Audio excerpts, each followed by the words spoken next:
બધી જ વ્યવસ્થા હોય, બધી જ વ્યવસ્થા હોય. આપણી પાસે સાક્ષી છે, એને ગીરો મૂકવાનું કાગળ છે, બધું કાગળ હોય તોય બેંક વાળા થકવાડી દે છે ને, તોય બેંક વાળા થકવાડી દે. તો આ નાના માણસો માટે કોની ગેરંટી, ક્યાંથી લાવવાની? આ બધા માટે એક અને માત્ર એક ગેરંટી માન્ય નરેન્દ્રભાઈ. અને નરેન્દ્રભાઈએ મુદ્રા યોજના થકી કરોડો રૂપિયાની લોન આ યુવાનોને અને મહિલાઓને આપી છે.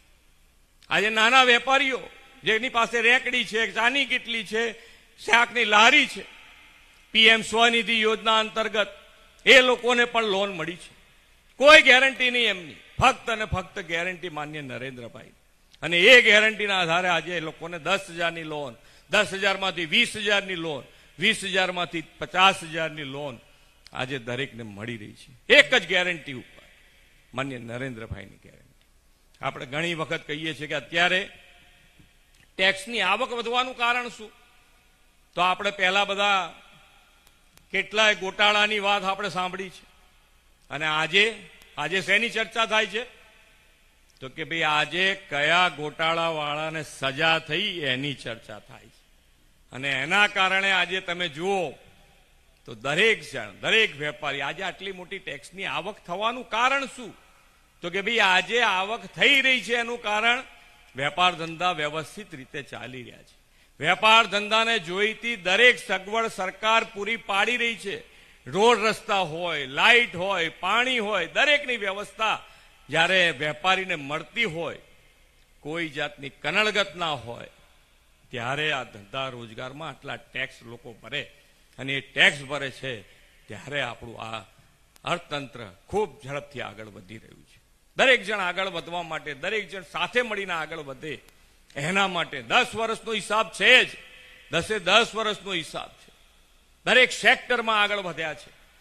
પણ સાથે સાથે ઇલેક્શન આવે એટલે બેરોજગારીની વાત હોય ને હોય જ. બેરોજગારીમાંથી દૂર થવાની, બેરોજગારી દૂર કરવા માટેની કોઈ વાત ન કરે. માન્ય નરેન્દ્રભાઈએ 2003માં જે વાઇબ્રન્ટ શરૂ કર્યું, હમણાં અહીંયાથી અમારા મંત્રી શ્રી કહેતા, જે વાઇબ્રન્ટ 2003માં શરૂ કર્યું. અને 2003માં જયારે વાઇબ્રન્ટ શરૂ કર્યું ત્યારે દેશ અને દુનિયા માટે વેપારી અહીંયા ગુજરાતમાં આવે અને ગુજરાતમાં વેપાર ધંધો કરે એના માટેનું પ્લેટફોર્મ 2003માં પૂરું પાડવું. અને એનો ફાયદો શું થયો? તો આજે અમે 10મી કડી પૂરી કરી. અને આ 10મી કડી પૂરી કરી ત્યારે આજે દુનિયાની 500 જે મોટી કંપનીઓ છે, એ 500 મોટી કંપનીઓમાંથી 100થી વધારે ગુજરાતમાં કામ કરી રહી છે. 100થી વધારે ગુજરાતમાં. અને એના કારણે રોજગારી વધી રહી છે.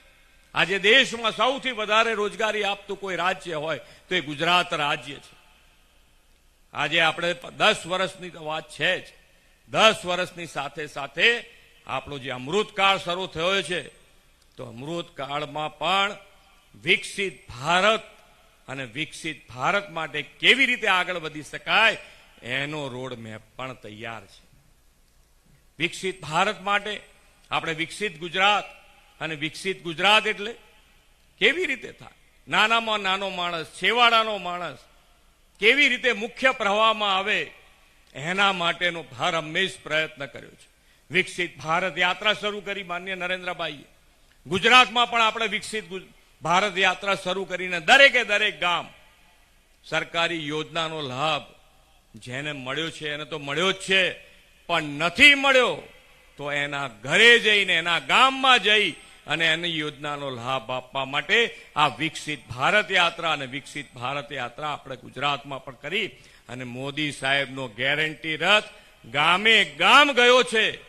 અને જેને મળવા પાત્ર, જે યોજનાનો મળવા પાત્ર લાભ હોય એના ઘરે બેસીને મળ્યો છે. અને ત્યારે આપણે આગળ વધી રહ્યા છીએ. સૌને સાથે રાખીને આગળ વધવું છે. તો આપણે સૌ પણ વોટિંગની વાત આવે ત્યારે 7મી તારીખે વોટિંગ છે. આપણા ઉમેદવાર છે બેનશ્રી રેખાબેનને આપણે સૌ જે એક પણ વોટ જે હાજર છે એનો એક પણ વોટ ના મળે એવું ના થાય.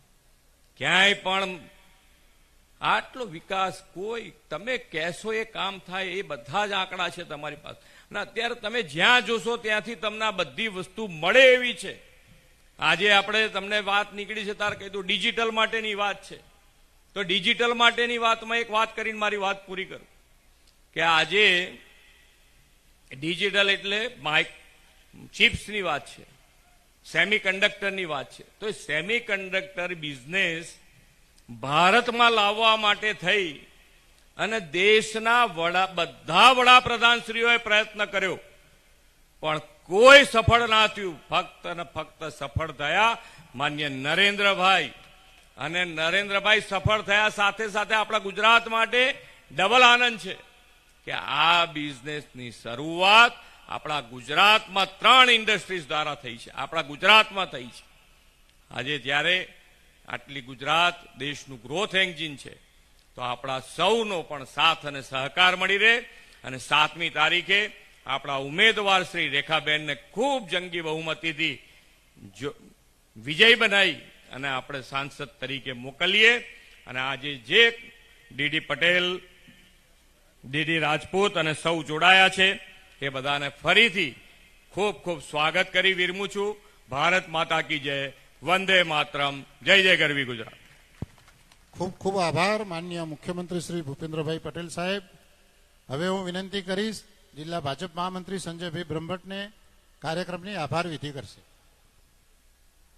આજના આ સુંદર મજાના કાર્યક્રમમાં ઉપસ્થિત આપણા માનનીય મુખ્યમંત્રી શ્રી ભૂપેન્દ્રભાઈ પટેલ સાહેબનો આજના તબક્કે આભાર માનું છું. કેબિનેટ મંત્રી શ્રી બળવંતસિંહજી રાજપૂત સાહેબ, સાંસદ શ્રી પરબતભાઈ પટેલ સાહેબ, જિલ્લા ભાજપના અધ્યક્ષ શ્રી કીર્તિસિંહ વાઘેલા સાહેબ, બનાસકાંઠા ભાજપના પ્રભારી આદરણીય શ્રી જયંતિભાઈ કવાડિયા સાહેબ, આપણા